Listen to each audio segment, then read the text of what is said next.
उपासना समर्पण योग अध्याय 3 डे 175। पीछे जो टॉपिक खत्म हुआ बहुत सुंदर था। वो ये था कि पात्रता विकसित करें ताकि उसी अनुपात में निहाल हो सके।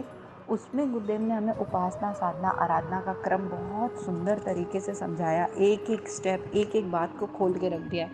और अगर सच में हम लोग उसको अपने जीवन में उतारें और हृदय से लगाएं कि जैसे गुरुदेव बता रहे थे कि पूजा तो हम लोग सभी लोग शायद बचपन से ही बहुत करते आए होंगे। हम जितने भी सुन रहे हैं आज तक ऐसा कोई व्यक्ति नहीं हुआ जिसने पूजा नहीं की हो या मंदिर नहीं गया हो या भगवान का नाम नहीं लिया हो। पर उथली उथली सी रही है चीज़ें हमारी। उथली उथली समझते हैं, उसमें कोई गहराई नहीं है। उसका सही तरीका नहीं पता कि एग्जैक्टली क्या पूजा करना है, भावनाएं क्या होनी चाहिए। वो गुरुदेव ने स्पष्ट किया पीछे। तो जब अपन उस तरीके से, इसीलिए देखिए जीवन में गुरु का महत्व है। गुरु क्या कहता है, हमें सही सही तरीका बताता है। पढ़ने को तो हम भी पढ़ सकते हैं बहुत ढेर सारी चीज़ें। क्यों जाते हैं कॉलेज, क्यों जाते हैं यूनिवर्सिटी, क्यों जाते हैं स्कूल, क्यों कर ढूंढते हैं गुरु को। वो हमें डीपर नॉलेज देता है, अदर डायमेंशंस भी दिखाता है जो हम स्किप कर जाते हैं, जो हमें दिख नहीं रहे होते हैं। आज नया विषय शुरू हो रहा है, अध्याय 3 ही है अभी। और बहुत सुंदर है कि पात्रता के अनुरूप पुरस्कार मिलेगा। अब देखिए साक्षात परमात्मा हमको ये आश्वासन दे रहे हैं, हमको ये बता रहे हैं कि अगर आपने पात्रता का निर्माण किया तो उसके अनुसार ही पुरस्कार आपको ज़रूर मिलेगा। संसार में एक से एक ऊंचे स्थान, पद और पदवियां विद्यमान हैं। सम्मान के अथाह सागर लहरा रहे हैं। धन, वैभव एवं ऐश्वर्य के भंडार भरे पड़े हैं।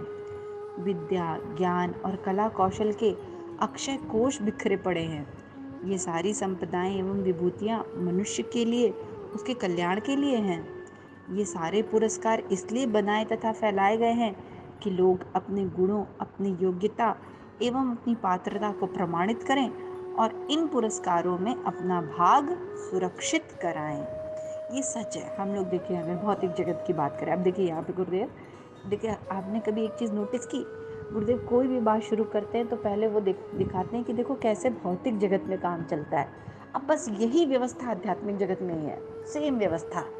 जैसे भौतिक जगत में हम भौतिक चीज़ों के लिए जब काम करते हैं तो क्या मिलता है, हमें ऊंची पदवी मिलती है, सम्मान मिलता है, धन, वैभव, ऐश्वर्य, ये सब भंडार भरा हुआ है। तो जो व्यक्ति मेहनत करेगा, विद्या का अर्जन करेगा, ज्ञान का अर्जन करेगा, कला कौशल, ये सब, तो उसको ये सारी विभूतियाँ, ये सारा सब कुछ मिलता है उसके कल्याण के लिए। तो ये सारे पुरस्कार इसलिए बनाए और फैलाए गए थे कि लोग अपने गुणों, अपनी योग्यता और अपनी पात्रता को प्रमाणित करें और इन पुरस्कारों में अपना भाग सुरक्षित करें। तो जब हम अपनी योग्यता को, अपनी भावनाओं को प्रमाणित करते हैं ना, तो फिर हमें इसमें हिस्सा मिलता है। कैसे कि जो एफर्ट करेगा, जो परिश्रम करेगा, जिसने अच्छे से मेहनत की वही ऊंचे पद भी पाएगा, जिसने तन्मयता से काम किया उसी को धन लाभ मिलेगा। तो जब भौतिक जगत में तन्मयता के साथ सिस्टमेटिक तरीके से पूरे प्राणपण से जो लगता है उसको बिल्कुल ही रिजल्ट मिलता है, उसको उपहार के रूप में कुछ ना कुछ मिलता है। तो हम ये कैसे भूल सकते हैं कि अगर हम परमात्मा के दरबार में भी उपासना साधना आराधना का क्रम पूरी श्रद्धा भक्ति और विश्वास के साथ, पूरे प्राणपण के साथ करेंगे तो हमको कोई लाभ नहीं मिलेगा। ऐसा कैसे सोच लिया हमने, निश्चित मिलेगा। क्या छोटा, क्या बड़ा, क्या नर और क्या नारी, सभी इस विशाल प्रतियोगिता के लिए समान रूप से आमंत्रित हैं। जो चाहे मैदान में उतरे और पारितोषिक जीते। किसी पर भी इसमें सम्मिलित होने के लिए प्रतिबंध अथवा रोक नहीं है। कोई भी परिस्थितियां अथवा स्थिति इसमें बाधक नहीं मानी गई है। ये बिल्कुल सही है। ये भी संसारी जगत में देख लीजिए, कहीं भी कोई ऐसी बात है कि कोई छोटा है और कोई बड़ा है, कोई स्त्री है कोई पुरुष है, नहीं।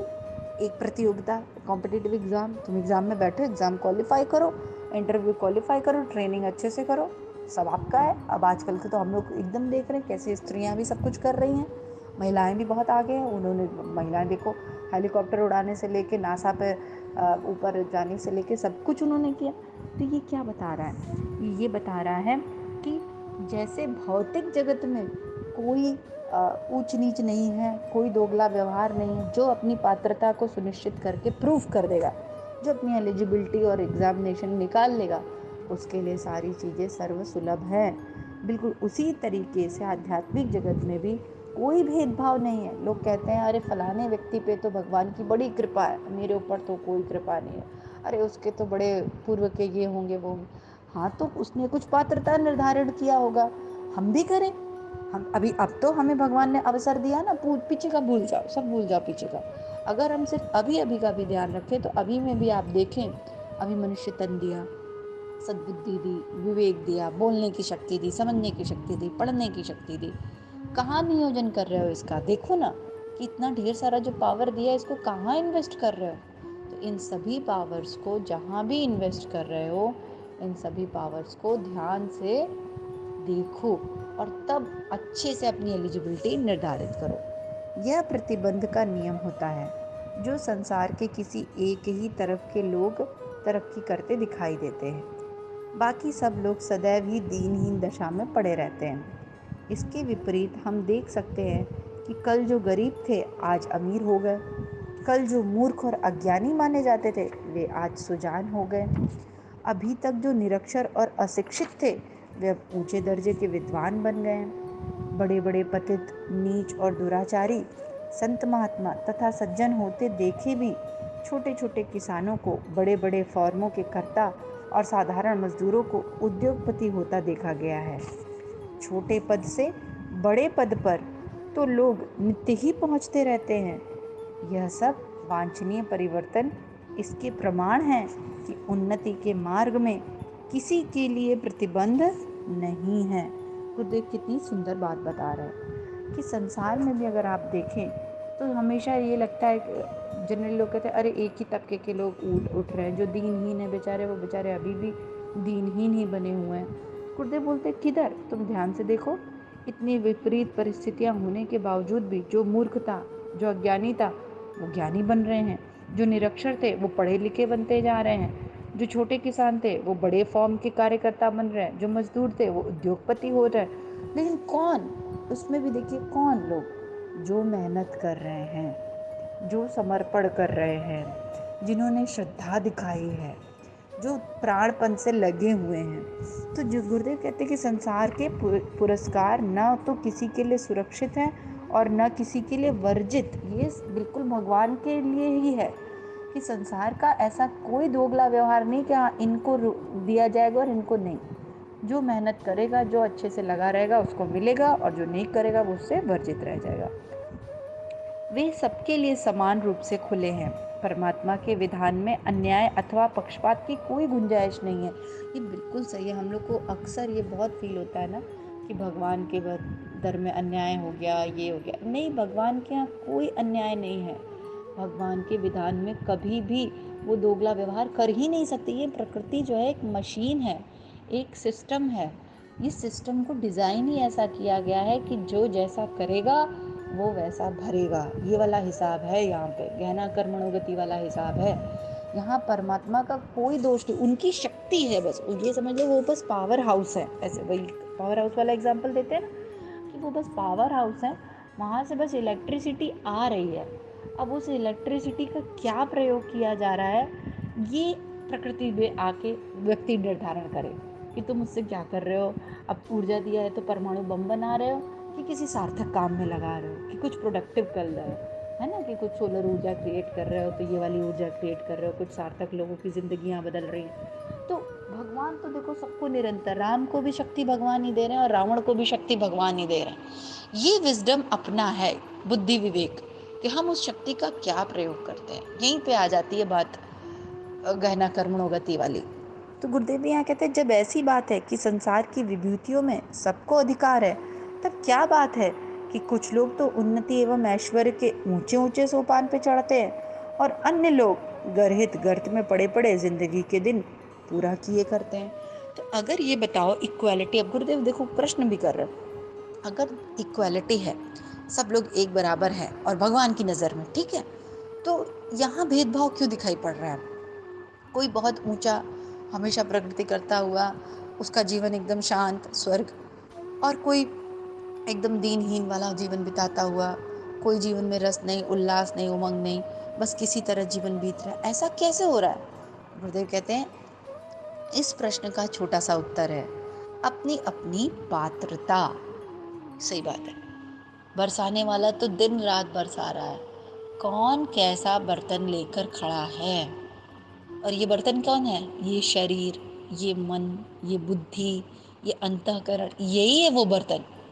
ये बर्तन ये डिसाइड कर रहा है कि बरसाने वाला तो दिन रात बारिश कर रहा है, मैं मेरे घर पे कितना लेकर आऊँ।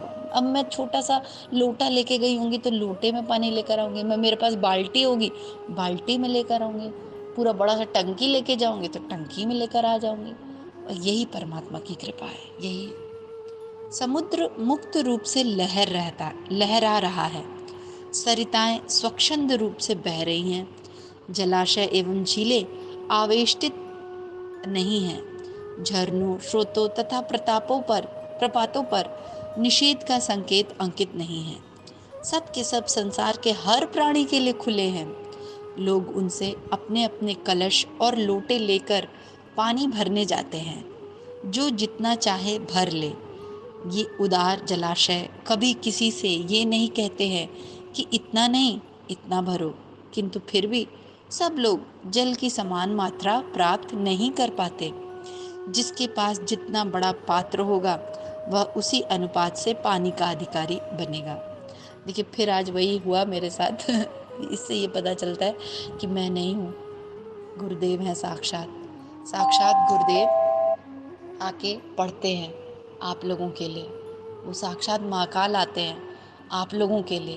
तो सोचो जब भगवान आपके लिए रोज आ रहे हैं, रोज आपको पढ़ा रहे हैं, तो कम से कम हमें भी तो थोड़ा उनके प्रति श्रद्धा अर्पण करनी चाहिए ना, उनके कहे अनुसार चलना चाहिए ना। देखो वो अपना समय निकाल के आते हैं ना पढ़ाने। मैं नहीं पढ़ रही, देखो ये पानी वाला एग्जाम्पल, मुझे नहीं पता था कि गुरुदेव आगे यही लिखने वाले हैं। ये सारी चीज़ें पता है क्यों डिस्कस की जा रही है?